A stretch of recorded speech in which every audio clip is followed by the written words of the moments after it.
yeah. Making a difference, one cup at a time. Yeah, this is tea time. Yeah. Making a difference, one cup at a time. Tea time. So be sure to grab your tea, grab a seat, and tune in to Miss Liz.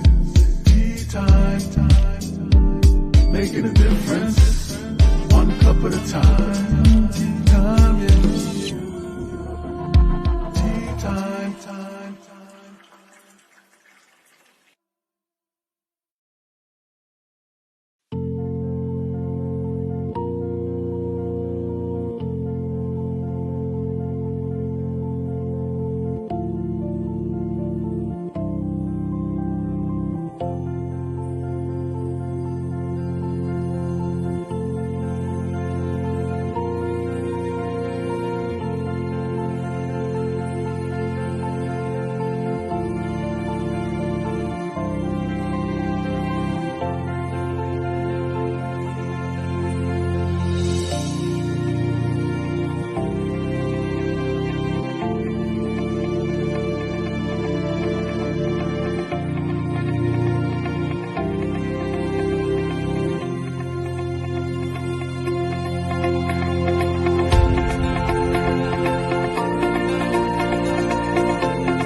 Well, welcome everybody. It is surprise tea time. That's right. I have Wendy Robinson back from season 1, all the way back from 2020. We are backing up time tonight. So for everyone who hasn't seen Wendy's Tea Time, you can go on to Miss Liz's YouTube channel and check that out. Her original Tea Time from season 1 is on the YouTube channel. Give that a quick subscribe and share and support that Tea Time, because with your share, you're saving a life. Tonight's Tea Time will also be we will be talking about some hard topics. So we're going to get that out there. We're going to make sure that everybody is on alert that tonight's tea time is coming with some trigger warning tea time. We'll be talking about sexual abuse. We'll be talking about domestic violence, as you've seen in the video, and a little bit about Wendy's story and where she is today since season 1, because it's been 3 long years. And I am just honored to have my guests back. As you all know, I love when my guests come back and say, Miss Liz, can I come back? And absolutely, this is home for you guys. So I want to let you all know to share and subscribe to the YouTube channel. Check out Miss Liz's website. You'll see all the tea times listed there. And tonight we're going to just open some doors and save some lives, because that's what we're going to do with Wendy's story. And we're also going to talk a little bit about Wendy's mom's story. If you've seen season 1, you remember that we talked about her mom's story and her story as well. So before we get started, let's do the disclaimer and a little bit on who Wendy is, and then we'll get Wendy in here and we'll spill a good strong cup of tea with you all tonight. So the disclaimer for Miss Liz's Tea Time live show. Miss Liz myself is going live using StreamYard. Before leaving a comment, please grant StreamYard permission to see your name at StreamYard.com. Please be advised that the content brought forward for any Tea Time show hosted by myself, Miss Liz, is always brought forward in good faith. However, may bring forth dialogues and opinions that are not representative of my platform. The facts and information are perceived to be accurate at the given time of airing. All Tea Time guests and audience participants are responsible for using their good judgment in taking any action that may relate to the discussion. The content brought forward may include discussions for some where they may be emotionally at risk. It is significant to know that this show is engaging in discussion forums only to offer and inspire awareness and connection, and is not providing therapeutical advice. If you have any questions about the disclaimer or the panelist discussion, you may freely contact me, Miss Liz, through my email at bookingmissliz@gmail.com. Moving forward, should you choose to voluntarily participate in tonight's show in any aspect, I myself, Miss Liz, welcomes you. And should you decide that the show is not made for you at this time, I respect those wishes and will see you at a later date and time. Also, all tea times in 2023 are done on a Thursday, 10, 3, and 7 p.m. Eastern Standard Time. That's right, we do 3 live shows on Thursday. But Mondays and Tuesdays are surprise guests and rescheduled guests. So let me get Wendy in here. But before I get Wendy in here, I just want to give you a little bit on who Wendy is. Wendy is a survivor. She's an advocate, an author, a speaker, and a mother. Don't forget, mothers do make a difference too. So I want to really get that out there. And if your mother is out there and you're missing your mom, call her, because we do have a reason to be here as well. So let me get Wendy in here. Let me get a sip of coffee and let's spill some tea. And I'm not sipping on coffee. What am I doing? I have tea right here. Like, what the heck is going on with me? Coffee's in the morning, Liz. First coffee in the morning. I think what's going on, Wendy, is I'm not used to the Mondays and Tuesdays. I'm just like, okay, Thursday, Thursday, Thursday. So welcome back, Wendy. It is an honor to have you back here. And I want to really thank you for reaching out and saying, hey, Miss Liz, can I come back? Because I always love when my guests say that. Thank you. It's my pleasure. I've been wanting to do it for a while, but life sometimes gets in the way. But don't worry about that. Coffee in the morning and tea at night to give us a relaxing mode. Well, I really want to thank you for joining me because, we have to keep these stories going. We have to keep these teas going. And you asking to come back years later makes me know that I'm doing the right thing here with Tea Time, because we got to keep it alive. We got to keep that flow going, right? We got to keep the mess. Yes. We got to keep it on the floor so that people pay attention, that there's still a lot of changes that need to come. That's so correct. Wendy, I want to start off with how I do all of my tea times this year. So who were you as a little girl and who are you now as a grown woman? As a little girl, I was quite reserved. I was very shy, believe it or not. Very loving child, but because of the lifestyle that I had to grow up in, I became very introverted, very aggressive. Growing up into my teenage years, I ended up being very aggressive, turning to alcohol and drugs, not more than the normal teenager would do in experimenting, but a lot of aggressive behavior because of that. Then I grew up I had my children very young, but with the praise of God, I knew that when I had my first child, that was a sign from God, because I pulled the 360. Then I ended up having 3 children in a row. And I would basically say, having number one, God, my children changed my life. That was the biggest sign from God, a wake-up call that I had.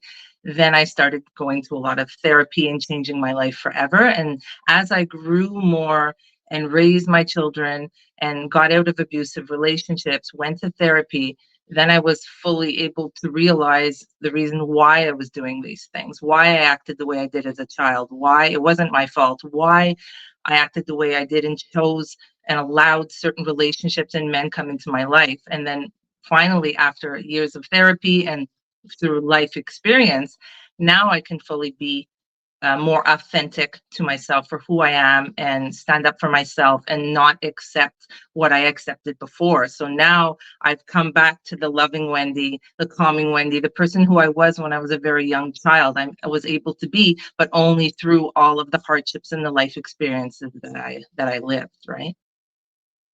Well, and that's why I always like to get to know the guests as they were little to who they are now, because a lot of what we do when we get adults has to reflect on how our childhood was. Why do we become authors? Why do we become advocates? Why do we become a voice? Because we actually lived it when we were a child and we're like, as an adult, no more, and then when we have our own children, we're like, no, this is not happening. I'm going to be that voice. I'm going to be that one that breaks that cycle. The cycle, correct. So, Wendy, I want to get a little bit into your mom's book before we get into your book. So, I know you have your mom's book there, and I have your mom's book here as well. Yes. So, can you tell us a little bit about your mom's book again for the viewers that might have not seen season 1?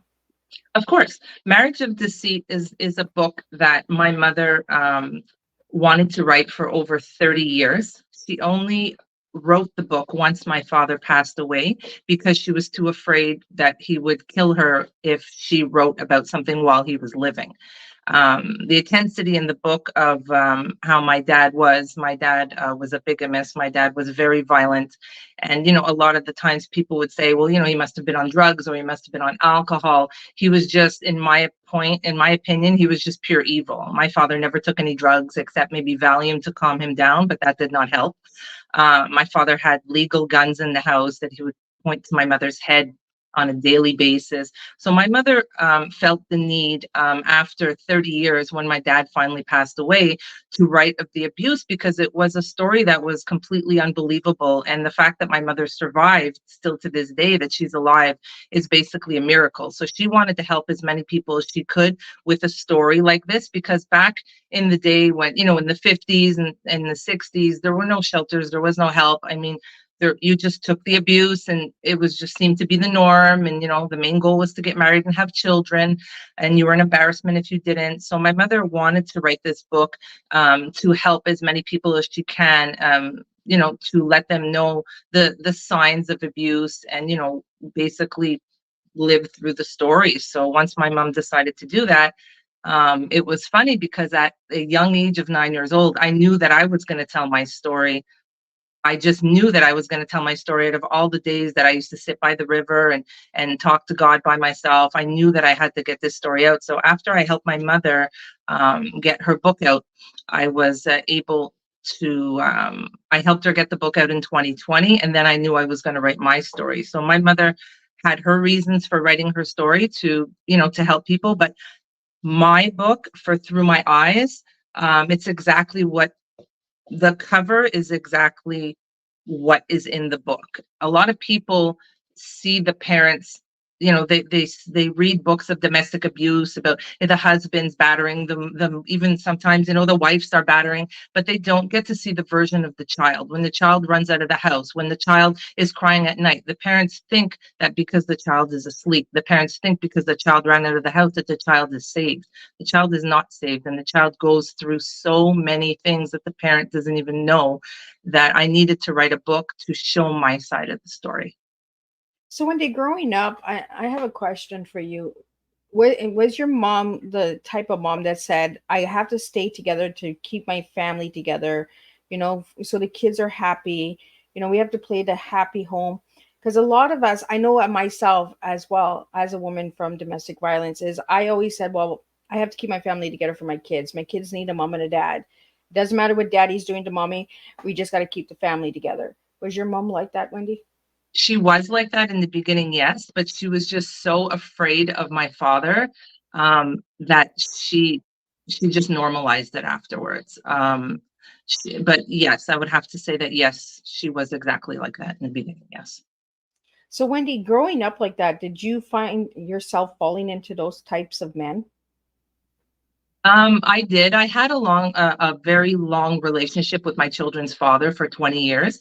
There was a little bit of abuse. I'd have to admit, on both sides. I mean, it takes two to tango in a relationship, but I learned very quickly after a couple of years that I did not want to relive. I needed to break the cycle of what I lived at home. And I realized, as a mother, I know it. I've been in the relationship, I've lived it. But if you stay in that type of relationship, number one, you're showing your daughters how to be treated by men. Number two, you're showing your boys how to treat a woman. So you have a duty, no matter how scared you are, or no matter, you have a duty as a parent to break that cycle. I'm not saying, a lot of people cannot. That's why if everybody could, there would be no murders, there would be no suicides. But I knew that I would have to do that, and I was strong enough, and I was able to do that. So after I broke that cycle, then I was able to go to therapy, and I was able to see. So the next relationships that would come, I would tolerate less. Yes, I would still meet. You have to meet a couple of frogs before you meet your what do they say? Couple of Your frogs Prince before you meet Charming. your prince charming. Just like everybody else, we've met frogs, but I've learned to tolerate less. So I'm the type of woman that I can see it coming a mile away because I've lived it.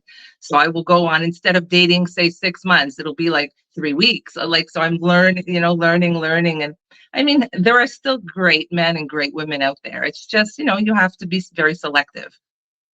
Well, and it's true, right? When you're raised in it, you know what the red flags are. But Mhm. sometimes those red flags, that Prince Charming is really good, and he comes Yes. and honeymoons, and then all of a sudden, wham, bam, here we go down the same path again, right? Yeah. So, even kissing a few frogs along the way, it actually gives you a part of your story as well, because the next frog that you kiss, you tolerate less, right? It is, and and less and less. but it's not easy because then it's hard because then you can turn out the opposite way, right? You can turn out very cold. You can turn out not to be loving. You can turn out. So there has to be a happy medium. And still to this day, at 50 years old, I still find it very difficult. But I'm very hopeful, but I still find it very difficult. It's a daily struggle with anything in life, right? Anything. Right. Yeah. And I like that you brought that up, Wendy, about the boys and the girls, right? Because when we stay, we're actually teaching our children what is accepted. And then the pattern continues, right? The cycle continues.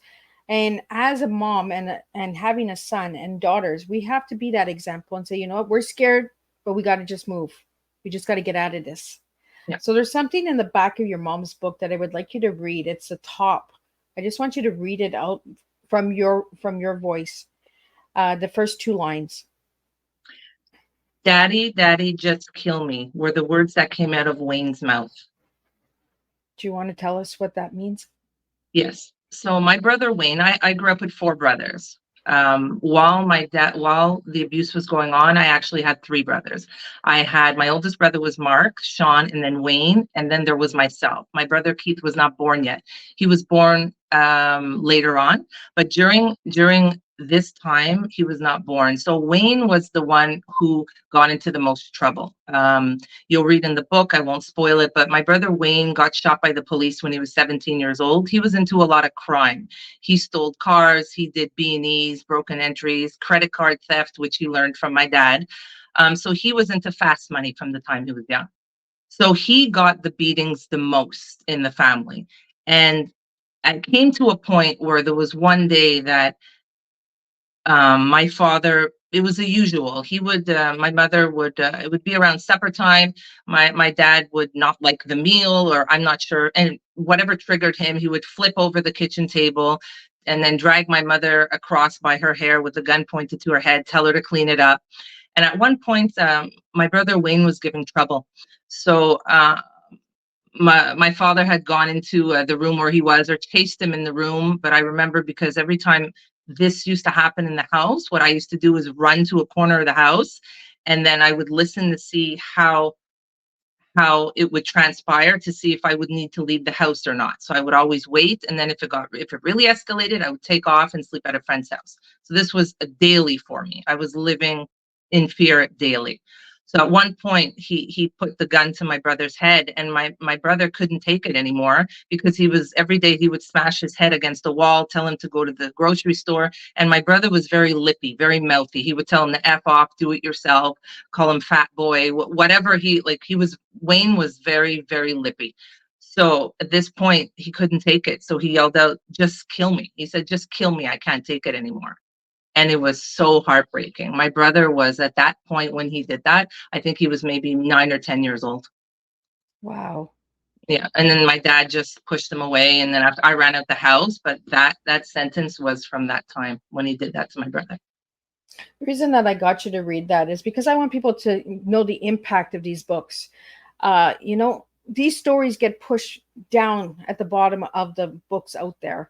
We need to really start raising these books to the top. We really need to start getting these stories out there, real life stories, real trauma, real survivors stories out there, and when I read the back of your mom's book, when I got the book in season 1, was, whoa, this was intense. And there was something, I believe, in season 1, if I remember right, Wendy, where there was the police that were involved for a hostage situation.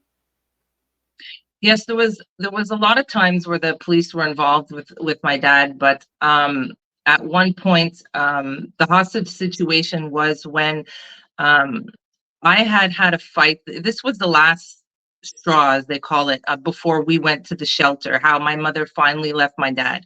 So what happened was, I was in a fist fight, which was quite regular. I was about, I think I was about 9 years old, in grade 4. There was a girl at the park.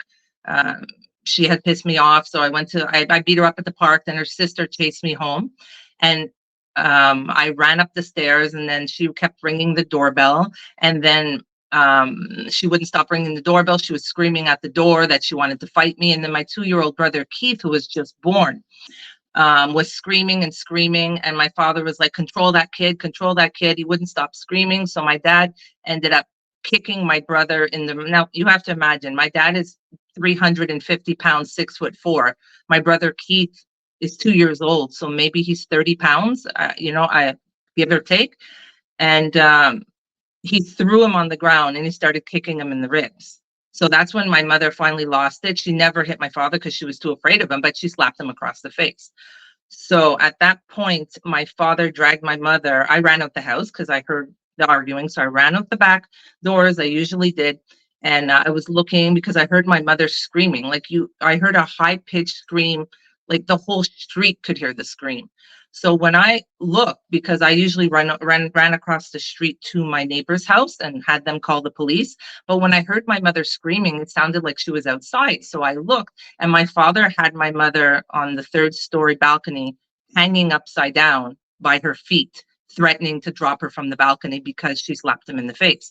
So we called the police. We ended up going to the shelter, but my dad had kept my brother in the house. At that time, when you were on welfare, back in the, I guess I'd say early 80s, if I was 9 years old, late 70s, early 80s. And you're both on welfare in the house, you cannot just take the child out of the house. She wasn't allowed. And then when the police came back to check the situation, when we were gone to the shelter, my brother was happy because my father was giving him food, so he wasn't crying. So when the police went in, there was nobody in danger. So it took almost 3 to 5 months to get my brother to come to the shelter with us because they couldn't prove that he was abusing my brother. So it was very manipulative. So that was the hostage situation. He kind of took my brother hostage at that point for that amount of time. And when we got him back, he was so slim, like he wasn't being fed properly. It was heartbreaking. But that's what they do, Wendy, right? Is they switch it, right? Yes. Person who's abusing the child, when Yes. the other survivor leaves, like when the wife leaves or the husband leaves, because there are men that are getting abused as well. I want to put that out there. Mm-hmm. The spouse turns and flips into this Mr. Nice Guy or Mrs. Nice Guy and Miss Nice Woman. You know what I mean? They switch these roles from monster to nice person. So people don't believe the stories. People question, well, he couldn't have been that bad. She couldn't have been that bad, because they do this Jekyll and Hyde thing. And unless you live it, you can't really understand it. And for the listeners and viewers out there, there's so many stories that are hidden right now. Right at this moment, there's somebody that is being abused. There is someone fighting for their life. This is why we're having this tea time tonight, me and Wendy. We're doing this so we can save a life. We can give that voice because that's what Wendy does. Wendy's an advocate. I'm an advocate, and we want the voices heard. But because of the way the justice system works, I want to talk about justice system with you, Wendy, because we have lived it. How do you feel about the justice system? I don't find that they're quick enough. The justice system, I mean, right now I've moved. I have a new chapter in my life and I live in Ontario, so I can only speak for the justice system in Quebec. So that's what I'll speak on now. The justice system in Quebec, I don't find they move fast enough. There's a couple of reasons why they don't move fast enough. First of all, you have to have proof. They'll give you a restraining order to put on your husband, but a restraining order means nothing because if somebody wants to come in, they kick down the door. You have to have matters. Unfortunately, some of the times I wish that we would have the legal rights that they do in the USA to carry a gun and to carry a weapon and to carry pepper spray. It's illegal to carry pepper spray in Montreal, but you can carry bear spray, which a lot of people don't know. And I'm glad I can put that out there now, because if you are afraid of anybody, bear spray is actually very good to have. It shoots much further than pepper spray and it's legal. Yes, you're not allowed to spray somebody with it, but you can have it stating that you can go, if you're going on camping, but at least it's legal. It's something that you're able to have in Canada. So the justice system also doesn't take a lot of the domestic violence seriously because of the fact that the victims go back. So when you go back 1, 2, 3, 4, 5 times and drop the charges, they don't believe you. But there is one good thing in Quebec that they did do now, which I only realized a couple of years ago because friend of a friend was in a situation. They do not let the woman or the man drop the charges anymore. That's That's good. one good thing. They don't let them do that. So that's a positive thing I'm very happy about. But it's hard because you have no choice sometimes to take matters into your own hands because they're not there quick enough, right? Yeah. If they were And there quick enough, like if it was a fire to a domestic abuse dispute, I would be happy. But unfortunately, it's not the case. It's really not the case. And it's it's disturbing sometimes and it's heartbreaking. the reason that I asked that question, and for the viewers and listeners out there and the services that are tuning in, there's broken systems. We need to fix the broken systems by listening to the survivors. They're the ones living it. They're the ones that understand how much their life is in danger. When we say we're in danger, don't question it. Just say, okay, you know what? Let's go. But because there's so many people making fraudulent accusations and charges and all of that, that's why they don't take us serious, because there's a lot of wolf callers out there as well that will just to get out of a relationship, they'll say there's domestic violence, they'll say that there's abuse, and there isn't. So then the ones that actually live it get pushed to the bottom again. Mhm. You see the pattern here, Wendy. We're getting pushed to the Yes. bottom all the time. Even with the abusers, we're getting pushed to the ground. They don't want us rising. And for everyone that has seen me post about Wendy's Tea Time coming, you'll hear the song Rise Up, because that's what we've done, is we've risen up. We keep rising, and survivors keep rising. No matter how much you put us down in the bottom, we're going to rise. And tonight's Tea Time is going to rise. It's going to save a life. So I want to get into your book now, Wendy. Yeah. But I want to pick through your book, because there's some chapters that really triggered me a lot. And I was preparing myself for this tea time because I knew I would be triggered as well, being a survivor as well. But I know that we need to sometimes be triggered in order to help another. Mhm.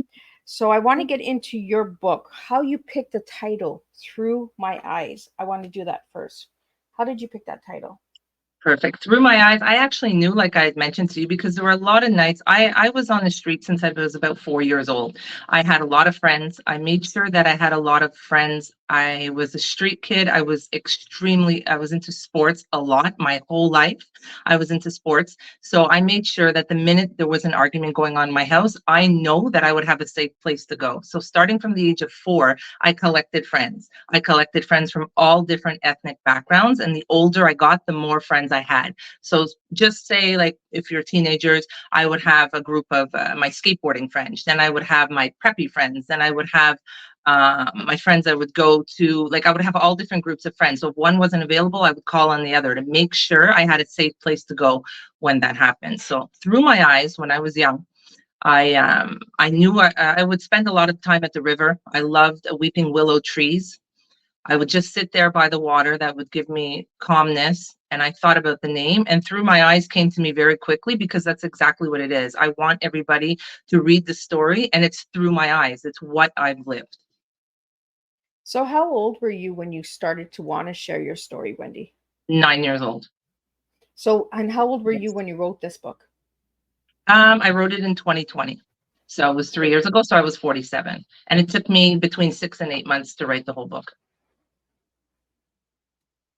So, Wendy, I want to do the same as what I did with your mom's book, but I want to get you to read the whole back of the book, not your little bio, but the top part of your book.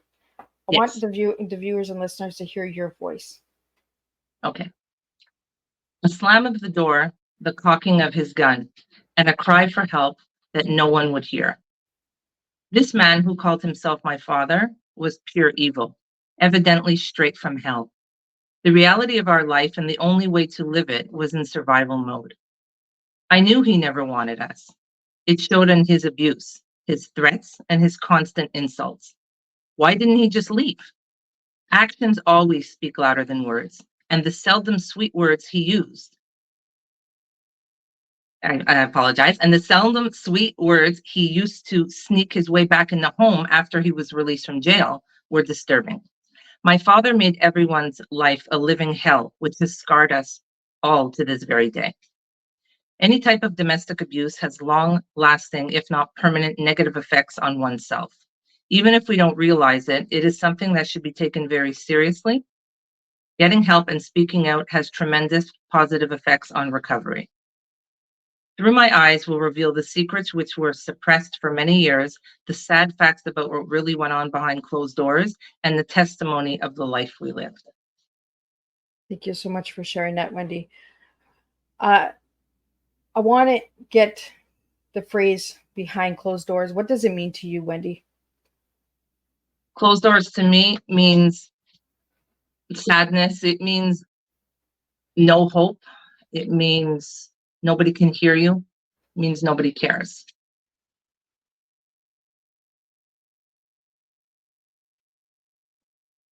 For all the viewers and listeners out there, I know that some of you are sending in questions. I really want to just focus on tonight's conversation. I do see you, and I do appreciate the highs and support and all that. But I really want to focus on getting this story out tonight. I want to help Wendy and her mom get this voice out tonight. So if you're listening and you know someone who might be in a domestic violence situation, please share this tea time with them. Show them that there is hope. Show them that it is possible. They can save their lives. They can get out. There are shelters. There are resources out there. There are services out there, And if you're on a waiting list, keep reaching out to different services. Keep reaching out to other people, because we really need to stop keeping the door closed. The reason why I asked you what doors closed means, because that's exactly how we feel. No one cares. The door is closed. It doesn't matter what's on that door, behind that door.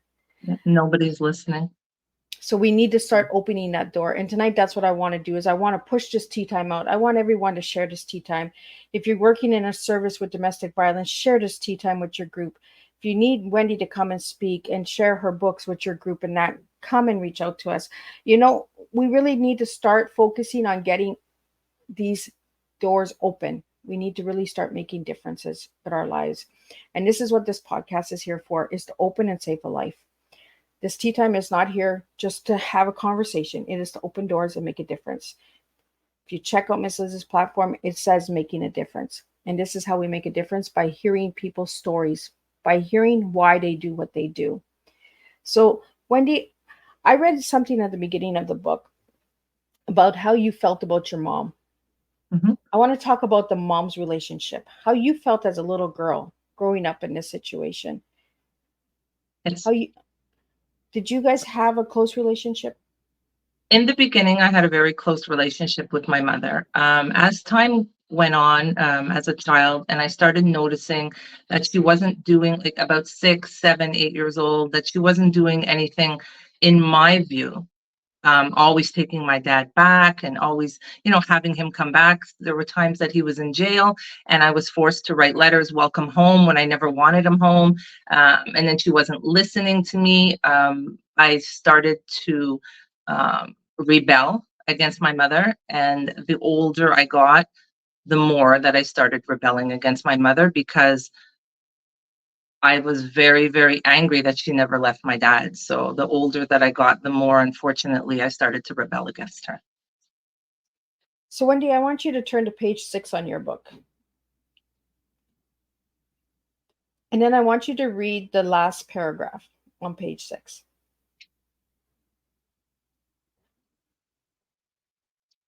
Despite what you may have read in the first book, I can't really blame my mother.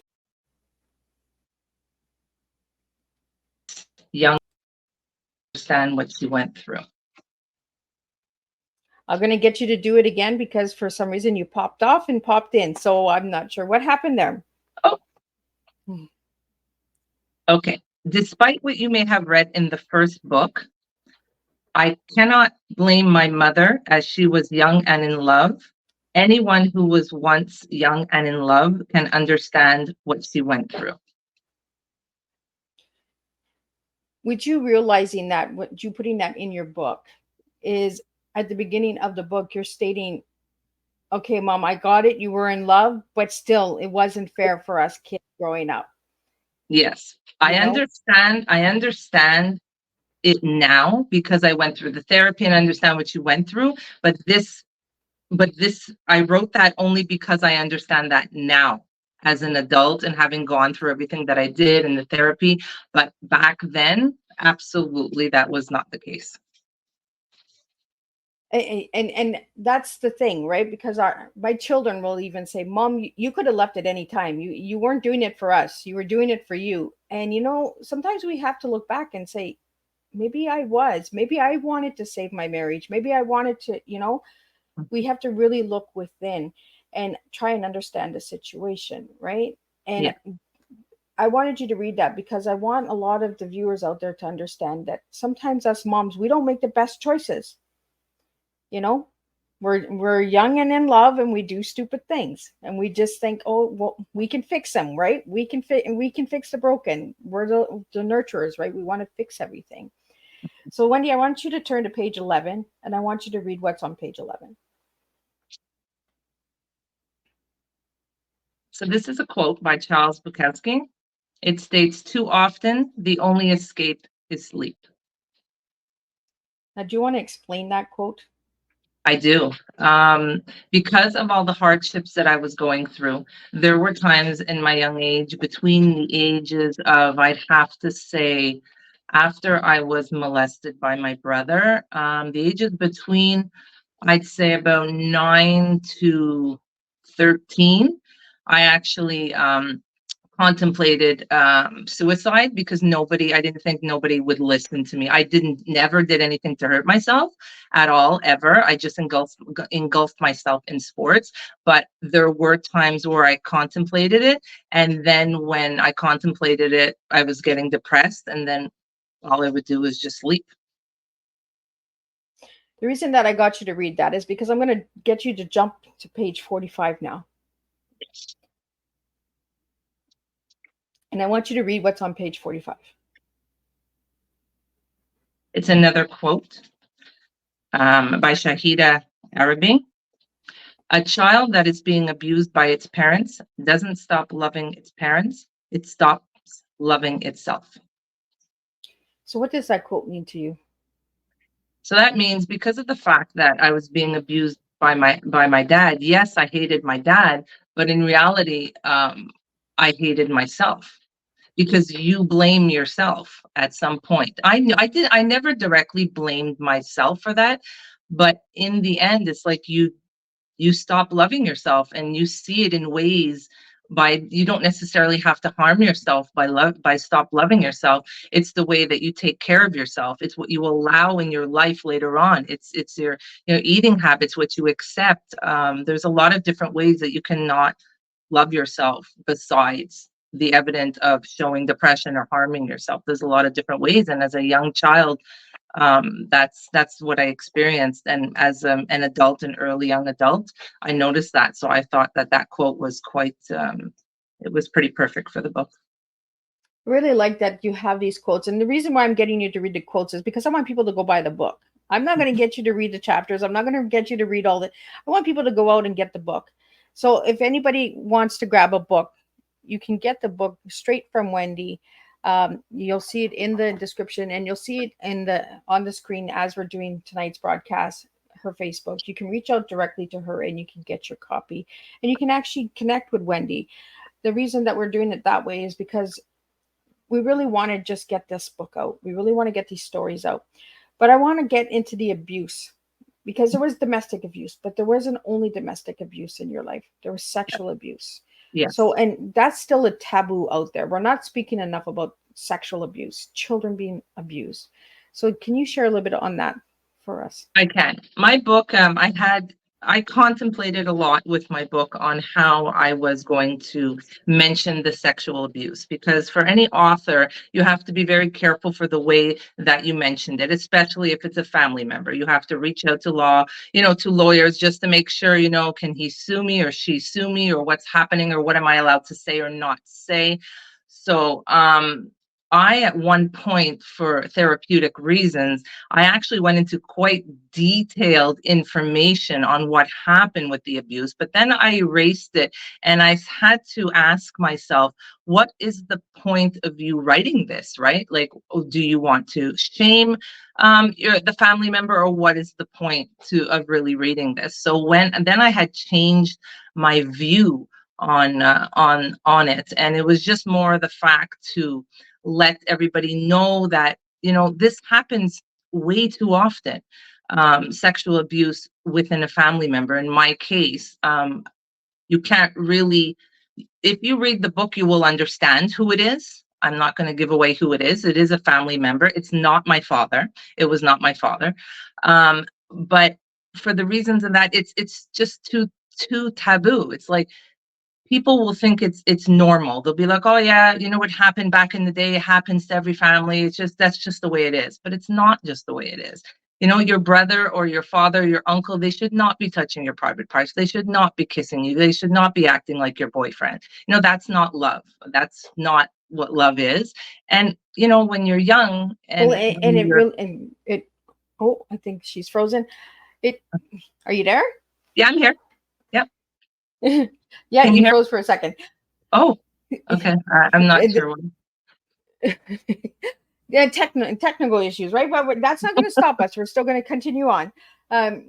So, Wendy, it is taboo in the family. You know, we express stranger danger to the world, to society, to the community, but we don't express family danger. You know, brothers, uncles, cousins. We don't talk about that. It's taboo. Incest. It happens all the time. It's happening in today's world. You know, uh, again, Wendy, your story really resonated with me. When you came in season one, I was triggered. Tonight I'm triggered, but you know what? Triggers are good because triggers need to come forward. I was a child that was incest as well, and they do not talk about it enough. They do not speak about it in schools. They do not bring any awareness of incest. They bring stranger danger, but they don't bring family danger. Yes. And I really think that we really need to start changing the way that we look at things. You know, it's like 100%. Yeah, for it's sure. And the issue was that the problem that I had, Liz, was that even writing this book, to be honest, my mother didn't want me to put that in the book. So in the beginning of the book, and because, the reason why was that she felt that it would shame her as a mother because of what happened. And it didn't, it had nothing to do with my mother, because once she found out, oh, believe me, like all hell broke loose. But she absolutely did not want me to put in the book. But this is my story, and I needed to put in the book what happened to me, because if you do not break the silence, it's not, it's going to continue. You have to absolutely, and that's where it gets a little bit difficult, because if the family members, if it's a father or a mother doing it to you, who they're supposed to be the ones that you trust. Who are you going to go to? Right? So it's really hard. The children have to have some type of resources. They have to speak to their friends, their teachers, their coaches. And that's why I always emphasize so loud to speak to anybody. It doesn't matter. Somebody at the grocery store, like, somebody will listen to you, but you have to speak. The more you speak, you have to be vocal and speak about it. It's the only way that you're going to get any help, is if you talk about it. And there will be somebody there to listen. There always is. But you have to open up your mouth and speak, and find the courage within to do it. If it's anger, whatever it is, most probably, you know, everybody has those times where they're scared, but people have their snapping points where they're angry. So try and find that anger to be able to speak about it, that bravery or something that's in all of us, to be able to talk about it, right? So it was pretty difficult. My mother didn't want me to write that. She actually cried when she first read my book. I told her that I was writing about it. And then she was actually very happy that I was, you know, and because it gave her an awareness too. She said, I never knew that you went through all that, Wendy. I thought because you ran out of the house, you were saved. But I told her, Mom, I didn't want to be in the house. I never wanted to be there. And it traumatized my whole life because of that. So it actually was, you know, it was, for my mother, it was an eye-opening experience too, on how her child felt. She never knew, right? I never meant to harm my mother in any way by writing this book. I just needed to tell my story, to educate others and give them hope, and show them that there is a life after abuse. There definitely is 100% a light at that end of the tunnel. well, and that's the thing. As moms, we seem to want to hide a lot, right? We only want partial, half a story out. Well, we can't heal on half a story. We have to tell the whole story. And sometimes we have to write the hard stuff You should Yeah. have just treated us nicer and you would have got a nicer story. But it didn't happen that way. And that was your story, Wendy, to tell. And I'm so glad that you put it in the book because we really need awareness on incest. Um, we don't even hear the word anymore. You know, I know. people don't even say it. It's that, I know. shh, you know, there's no shushing. Like it happens every day, guys. Right now, at this moment, you know, we really got to get serious about abuse. It's not just when a movie comes out or just when a book is written or when a story comes, you know, or a speaker comes to the stage. It's happening every day. I You know want what my I'm viewers and finding? listeners to understand that. Like it's every Mhm. day, right, Wendy? It really is. And what I'm finding more and more, I don't know, maybe you're finding the same thing, but I find that a lot of people are normalizing it. Like, oh yeah, it happened to me. And you know, especially I find a lot of male figures, oh, it happened to me, it's just the way it was. Yes, my aunt did it back then, and you know, they did it in the family, or a lot of Caribbean families, oh yes, like my aunt or the family, and it's just like a normal thing. And then you grow up and you're in these trauma bonding relationships, and then it's like you realize that, you know, your partner's not emotionally available, and it's like, why, you know? And then when you try and dig, and there, you know, it's a vicious cycle that hopefully can be broken. Right? And this is what we really need to do is stop normalizing Yeah. trauma, stop normalizing abuse, you know, and your story matters. Everyone's story matters. Everyone goes through something similar, but not the same pain. Hmm. Everyone has a story out there.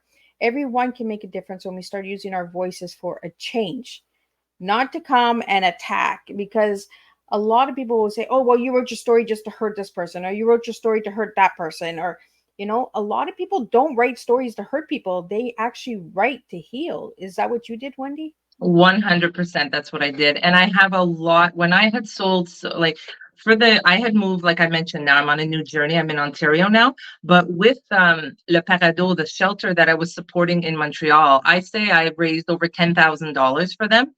But I possibly could have raised an extra easy $5,000 to $8,000 more. But I had a lot of people come to me and say, I can't buy the book. It's too triggering. I can't, because they haven't healed in their trauma, right? I support you, but I can't buy the book. So there's still a lot of people who have not healed, you know, and it breaks my heart. But there's so many people who've read my book on Facebook. The name of the book, Through My Eyes and Marriage of Deceit. I have a Facebook page just for the books, and you can go on there and see all the reviews.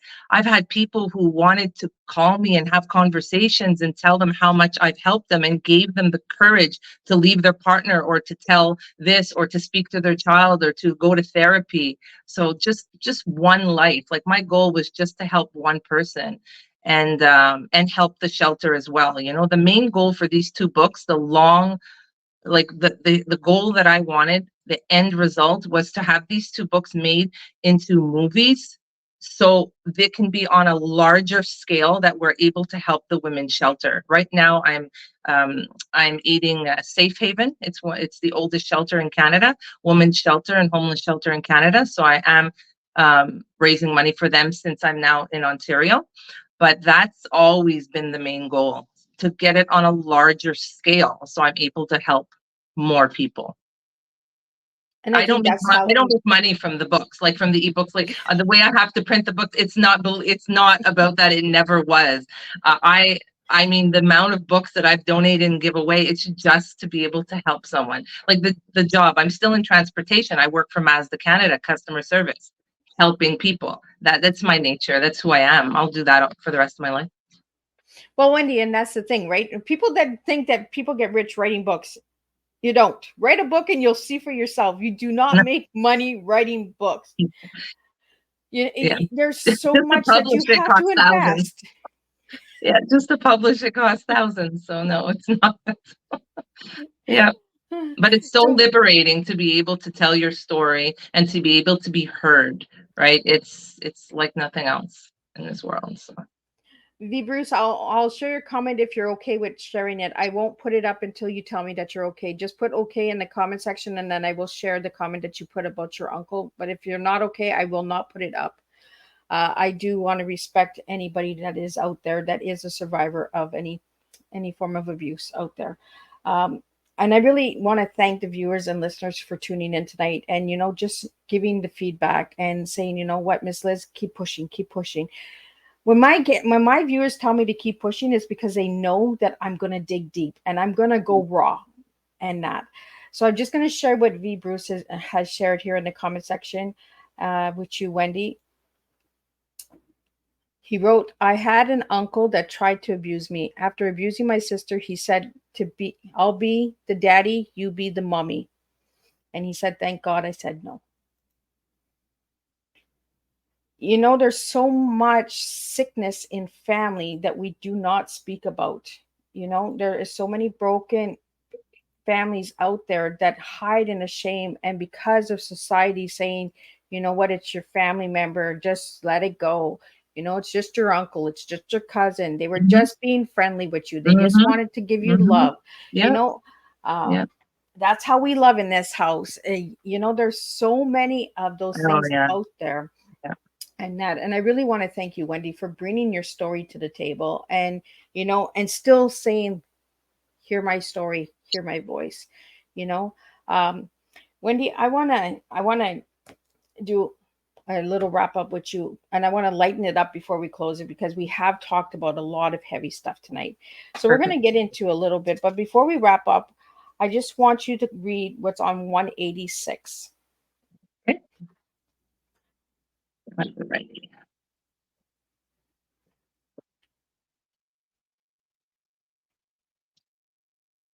186 is another quote from Buddha. You can only lose what you cling to. Now, do you want to share a little bit about that quote? You can only lose what you cling to means that if you constantly reminisce on the bad, on the negative, then you will stay in the negative. So if you can find a way to not think about that and focus on the positive in your life, you will see a dramatic change, because there is change to come, but you cannot, if you keep clinging to that past and using it, I'm not saying as an excuse, but a lot of the times, when you're in traumatic relationships, you will go into other relationships, but it could even be anything. It doesn't have to be with a partner. It could be work. It could be anything. You're always still triggered, or you're holding on to your past. So if you keep holding on to your past forever and you don't get therapy and help, you'll always live in the past. You won't be able to live a happy life. So you have to try and find a way to not cling to that past and to try and move on in life. That's what I mean. And I wanted to wrap up your tea time like that, just this section, but we're not done yet. We still have a few minutes left. So now we're going to lighten it up a little bit for the viewers and listeners out there, because Miss Liz doesn't like her guests leaving when they're heavy and when we've talked about heavy stuff. So I'm going to lighten it up a little bit. So, Wendy, if I give you the letters TEA, what 3 words would you give me tonight? TEA. So T for me is tranquility. I find in my life now I need tranquility, whether it be with my job, with my personal relationships, with my family, with my children. Tranquility is number one, and I need tranquility in my life. E for me would be energy, so positive energy. Again, that's what I like to express and exhume, is positive energy out into the world. I'm not a pessimist. And A would be to always have hope. As long as you're breathing, you should always have hope. We can always learn. We get up every morning. God gives us breath in our lungs. Every day can be a new day. Every day is what you make it to be. So if you wake up and you're like, oh, my back hurts and oh, smells in this house, that's how your day is going to go. Even if you don't think it, even if it smells in the house and your back hurts, if you turn around and you say, oh, it's a beautiful day today, I'm alive, I'm well. If you put that out into the universe, you will see positive things happen. It's hard, but you definitely will manifest positive energy. I like that you said that, Wendy, because what we put out in the universe does happen. 100%.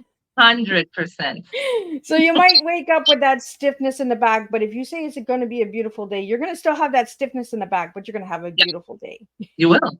You will. So Wendy, I want to get into your favorite color. So what is your favorite color? My favorite color since I was a young child has always been blue, and different shades of blue, but more or less, sometimes I like the royal blue and sometimes I like the pale blue. And the reason why is I had to think about it for when you had asked me earlier, I had to think about it, but then it came very quickly to me. It's because it reminds me of the water. And my favorite place to be is by the ocean and the water. So if you ever see me, and I mean, you're on my personal page, you will know when I travel, you will like, and even when I'm going for walks, you will notice that I always put that it's the best place for me to be because living as a child, that's where I used to be for my safe place. It was by the water and it has resonated and stayed with me up to this day and probably will for the rest of my life. It's very calming. I'm a swimmer. I'm a very strong swimmer too, so that helps. But